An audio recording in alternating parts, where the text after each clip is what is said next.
What is up, YouTube? Welcome to Panfro Games, and we are here once again doing another in-depth guide for Pokemon Unite.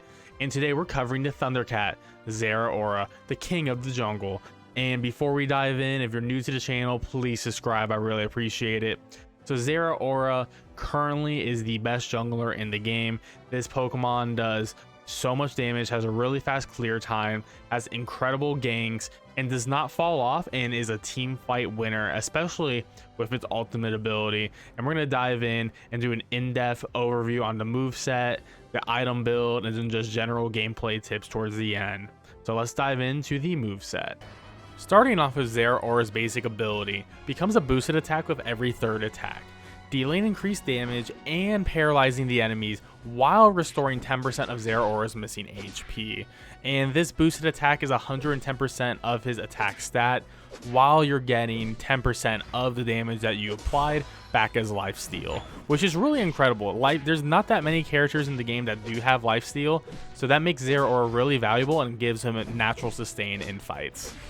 Zeraora's passive ability is Volt Absorb. Converts 8% of the damage Zeraora was dealt in the last 4 seconds as attack, up to 200 attack. This ability is incredible. Of course, it combines well with Zeraora's basic attack ability, so having that additional attack and getting 10% lifesteal from that additional attack bonus is overall incredible, especially scales super well in late game team fights. At level 1, Zeraora can learn agility, which is a 6-second dash. Zeraora quickly dashes forward, increasing basic attack speed for a short duration. So this move seems pretty lackluster, as it doesn't actually do any damage if you hit an opponent with agility, but it does increase your basic attack speed. And this move is invaluable for ganking, as this move will let you engage opponents, disengage from opponents. I think of it as a 6-second eject button essentially, but also increases your basic attack speed. Zeraora's other level 1 ability is Slash, which is an 8.5-second melee move.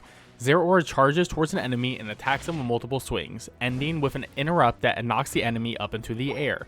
So this move is absolutely incredible. This is why Zeraora has such an incredible early game ganking presence, as Slash has such a far reach that you can do it from the bush and it knocks them up in the air. So it does have a slight stun to it while you've already done massive damage, especially in the early game to Pokemon who have to evolve. It does a huge chunk. Of course, this move is also great for taking out jungle creeps as well as objectives like Dreadnought, as it just does tons of damage. At level 6, Zeraora can learn Volt Switch, which is an 8-second dash. Zeraora charges forward, damaging enemies in their path and increasing their basic attack speed for a short period of time. Activating this ability again before it expires will teleport Zeraora to the original location. And at level 12, this ability has increased damage and longer duration of increased basic attack speed. So pretty much Volt Switch is agility on steroids, as it actually does damage when you hit an enemy with it, and if you hit it again really quick, you'll most likely hit the enemy again. So if you're hitting the enemy twice and you get a basic attack speed increase, and you've already hit them twice. So it's actually an incredible move. This move is phenomenal, as it allows you to go back to the spot you previously used it. So let's say you're going to go into a gank, attack some enemies, but it gets a little bit hairy. You can hit the button again and go back to safety. Or you can just use it to troll enemies as well. It's a great way to just last hit an enemy creep and then go back to your original spot. And it actually lasts for a pretty good long time, 8 seconds. So you have 8 seconds to go back to your original spot. So this is great if you just want to steal an objective real quick, or if you just want to snipe a kill and run away for safety. This move does have a lot of preparation in that setup. Like, you have to think, okay, I want to go for this Pokemon or for this objective, so I need to make sure to use it and not to accidentally double click the button, and then you waste your Volt Switch ability, and then you're not going to really have any other ways to escape at that point, so you most likely will die. So there is some skill to this move. Overall, Volt Switch is an incredible move, one of the best moves in this slot. I mean, honestly, as we get to Spark, I think Volt Switch and Spark are up to the player. They're very interchangeable. I don't think either or is necessarily better than each other, but overall, Volt Switch is a great move and you can't go wrong with it. Zeraora's other movement ability is Spark, which is a 10-second dash. Zeraora leaps in a selected direction, damaging enemies in their path. If a basic attack is used before the leap ends, Zeraora will jump to the closest enemy, dealing damage, and you can use this move 3 times. So Zeraora's jump will do damage wherever it lands. However, if you hit your auto attack button while you're jumping and an enemy's nearby, you'll do a special attack to the enemy which deals bonus damage, and this bonus damage is actually 170% of your attack damage, which is really great. And at level 12, this move will heal HP if the user performs a basic attack before reaching the enemy. So this move is actually really good as well, and like I said, this is a choice between Volt Switch and Spark, and both are great, both are up to your play style. I think Spark is a little bit trickier than Volt Switch overall at the end of the day. However, Spark does do more damage, and if you mastered getting the attack off before the leap lands, that's going to be huge for your Zeraora gameplay, and I think it is a bit underrated in the current meta, so definitely check it out. Definitely see what works better for you between Volt Switch and Spark. At level 8, Zeraora learns Wild Charge with a 9-second melee move. Zeraora charges towards an enemy, damaging them and switching to the nearest enemy if the initial target's HP drops to 0. Hitting enemies with abilities or boosted attacks previously within a set period of time provides up to 3 stacks, each stack adding an additional hit to Wild Charge. The first hit deals full damage, additional hits deal half damage. Zeraora takes 1% remaining HP as physical damage upon use. The first hit deals 2 instances of recoil damage, and additional hits deal only 1. So Wild Charge is actually a really good move that no one ever talks about. It does a lot of damage, especially if you're middle of a team fight after using a bunch of different boosted attacks and other abilities. The issue of Wild Charge currently is that it is just not as good as Discharge overall, as Discharge allows you to be dealing damage without necessarily using the move. And the fact that Wild Charge only targets one opponent at a time is discouraging, considering Discharge hits multiple opponents at once at the base level, while Wild Charge will need to be upgraded to deal damage to multiple opponents at level 14, which is really late in the game. And there's games where you don't even hit level 14, which is very unfortunate. And yeah, overall, Wild Charge is a good move, but as it is a single target only move and you do have to aim it, it just ends up being a lot worse than Discharge at the end of the day. And here we have Discharge, a 12-second AoE move. Zeraora emits an electric aura, damaging all enemies within the aura and granting a shield to Zeraora when it hits. Any paralyzed enemy within the area effect are pulled towards Zeraora when the move ends, damaging and stunning them again. Discharge deals 6 ticks of damage, and on the final tick when the attack ends, that deals double damage. So this move does 6 hits in the duration, and it is absolutely insane, as this can hit everyone in the team fight. And at level 14, this move also slows down enemies, so it makes it so Zeraora can easily catch up to enemies he's chasing and finish them off with his auto attacks. This move has incredible synergy with Zeraora's kit, as it synergizes with his ability to paralyze opponents, and it brings them into Zeraora, which is where Zeraora wants his enemies to be, so he can hit them with his auto attacks. And the fact that it hits the entire opposing team as well when he is near them, and the AoE is pretty big, which is very easy to do, especially in a situation like a Dreadnought or a Zapdos team fight. You will be hitting all of the opponents very easily, and you are granted a shield, which adds extra sustain to Zeraora's kit. And honestly, this move is perfect for what Zeraora wants to accomplish, and I can always recommend this move over Wild Charge any day of the week. Lastly, Zeraora's Unite move, Plasma Gale, which is a sure hit move, so it doesn't miss. Unlocks at level 10. Launches a bolt of lightning that travels towards the enemy, dealing damage in an area of effect and knocking all enemies hit into the air. Creates a temporary area of electricity centered on the initial target and increases Zeraora's basic attack damage by 20% while inside the area. Yeah, so this move is incredible, as it does not miss. It hits all the enemies that are near the enemy that you hit, and you want to stay in the field that you use Plasma Gale in, as you are going to be doing additional basic attack damage as well. So it makes Zeraora an absolute king of the ring, especially when you're at a Zapdos situation where you're trying to confirm the Zapdos or a Dreadnought, as the enemy team should be stacking on those objectives. So you'll be able to hit them all and then have them fight in your arena and then take them out. And now that we have locked in our moveset with Discharge in either Spark or Volt Switch, up to your preference, We'll now dive into our item build, and I have 2 builds for you today. So we're gonna go with our very offensive build to begin with, and I usually recommend to have your items to be at least level 20 to use this build. However, for best case scenario, have your items be at level 30 for scope lens. This is 100% the best item in the game right now to get to level 30, as the crit rate damage and crit hit rate still increase, and the increase is significant. As you can see, 12% at level 30 and 6% as well. So that is crazy. And of course, Zeraora has natural crit rate, so this will stack on top of that and make Zeraora an absolute beast in combat. So if we're going to go full offensive, we want scope lens to increase that crit hit damage and crit hit rate, and we're going to have the brand new item Razor Claw, because this also gives us an increase in our attack and an increase in our crit hit rate, but also it slows down the opponents when we hit them, and our attacks are being boosted as well. So Razor Claw and Scope Lens are a perfect bread and butter type of item combination, and I highly recommend using this, especially if you have Scope Lens at level 30. You can do it at level 20, but at level 30, you will have much better results. And we will have a defensive item on this with Buddy Barrier, as Buddy Barrier will increase your HP overall, which is pretty nice. But the important thing is your ultimate will give you a shield and your ally a shield.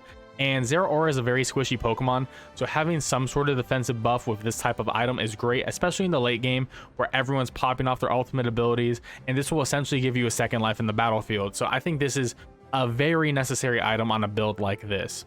But let's say you want to go a little bit more defensive, you want to, not necessarily have Scope Lens at level 30, and you don't want to try this build without that. I have another build for you, which is a bit more defensive. So I think we're going to be running Muscle Band as our offensive item on the build, and we're going to be running Focus Band as well as Buddy Barrier. And I have these at level 30 as well, but you can do these at level 20, especially Focus Band, as level 30 doesn't add too much to it. So Focus Band will give you some extra early game survivability, because the buffs to defense and special defense are nice, but the most important thing is your HP will recover 14% of your total HP loss, which is pretty incredible. And then Muscle Band will give you a raw attack increase, basic attack speed, and will also give you a bonus based on how low the opponent's HP is, which also fits very well in Zeraora's kit. Both of these move sets are wonderful for Zeraora, so it's really like up to you to decide. However, I do prefer the offensive set with the Scope Lens and of course the brand new item Razor Claw. And Razor Claw is used on a lot of Pokemon, so it's definitely a good item to invest into currently. And for our battle item, eject button 100% of the time, as eject button will give Zeraora the ability to escape in the early game or to confirm kills in that early game, where he really needs to get ahead of your opponents, as Zeraora is a Pokemon that can snowball, but if he does not snowball, it can be pretty hard for him to catch up. And now for our gameplay overview. So Zeraora is a godlike jungler, however he is a very weak laning Pokemon, and if you're facing competent opponents, you will not have a great time with Zeraora in lane. So I definitely do not recommend taking him to lane. Exclusively, it's a jungle Pokemon. So Zeraora has a really fast lane clear, and in general, you're going to do the usual lane clear, as you're going to hit the Lillipup and follow the Lillipup to the first buff. After you take out the first buff, head to the second buff and take out the second buff. And once you have taken out the second buff, you'll be around level 4 to 5, and then you're going to be going to your first core fish. And once you take out that core fish, you'll almost be at level 5, and you'll most likely hit level 5 just by time progressing. And so at this moment, when you head to the last core fish, you need to pay attention. Is your top lane in a good position to get a gank, or is your bot lane in a good position to get ganked? At the end of the day, you're going to need to either gank top or bottom, but you can't necessarily force it. And you don't want to wait too long in a bush just to wait for an opponent to come. If they're not coming and don't go into the middle of the lane, you can go away. However, if your team does recognize that a gank is happening and they do lure them towards the middle of the lane, definitely take advantage of this and use Slash to start attacking the opponents, and then catch up to the opponents by using agility. Not only do you want to take out the opponent, but you also want to score your points, and you should have a lot of points at this point, and the points will give you some bonus EXP and some healing. You do not want to stay here for too long, as your opponent's team teammate will come back and will punish you. So you want to make sure to get out of there using agility as a good escape tool and eject button if you still have it left. And once you have done your first gank, you want to spread the love and gank the other lane. If we had to pick one lane to gank, I would pick bot lane, as Dreadnought is way more important than Rotom. And winning bot lane and taking out that goal is massive, especially for confirming the Dreadnought at the 7-minute mark. So if you had to pick between the two, go bot. But in reality, I would gank at least top once just to show them some love, and then spend the rest of the match hanging out in bot lane, trying to take out their opponents and focus on taking out that goal. You can always go back and re-up on your buffs whenever you need to, but at this point, you just want to be focusing down the opponent's goal in bot lane to confirm that Dreadnought. One of the best parts of jungling is the fact that you'll be 2 levels higher than your opponent most likely, and this will get you really close to level 8. And level 8 is when you get discharge, which is when you can really turn up the heat and start abusing your opponents. So you want to start farming as much as possible, and this could be farming mobs or farming opponents, and successful ganks will definitely increase your EXP. So you want to be as aggressive as possible whenever you can. And if you do happen to lose a bot or top lane, you want to focus on those Aldinos that you'll be getting, or your opponent's Aldinos if you take out their top or bot towers at the beginning. So you'll always be farming, and then eventually you'll hit level 8 and you'll get discharge, which will increase your farming ability by a lot. And at this point, if you really focus on killing opponents and farming, you'll see yourself by the end of the game easily hit level 13, 14, or even 15 before the Zapdos fight occurs. Your main objectives in team fights is to assassinate the squishy opponents. So someone like a Greninja, Cinderace, or Talonflame, or even other Zeraoras will be your main target. And you always want to have discharge up, as this will be doing AoE damage to anyone who is near you. Plus the AoE is actually great for confirming objectives like Dreadnought or Zapdos, as will do constant damage around you, which is really great because you may accidentally secure a kill without even focusing on it, which is incredible. The best thing you can do with Zeraora is saving your ultimate ability for the last 2 minutes, as this will be your best way just to remove any target from the game, especially because it homes in. So you want to make sure that you focus down the squishiest target, use your ultimate ability if need be on whatever target you want to confirm that kill on, and then hopefully you'll be able to have a great team fight in your AoE that you created from your Unite move and do tons of damage to the rest of the team. And as I said before, you do a lot of damage to objectives in general, so focusing down Zapdos if they have a couple teammates down is actually not the worst idea. So you don't necessarily need 100% team wipe to go for Zapdos. You can just take out 3 opponents and pretty much confirm it at that point, since you have such great auto attacks and you have discharge going. And there we have it, everyone. That is how you play Zeraora on Pokemon Unite. He's an absolute beast of a Pokemon. He does tons of damage, and he's going to be a great Pokemon in your toolbox. So definitely want to get good with him, help you climb up that Master Rank ladder, and even climb up that Master Rank Elo. So guys, if you enjoyed this video, please subscribe. I really appreciate it, and I'll catch you guys next time with more Pokemon Unite action. Peace out, and have a great one.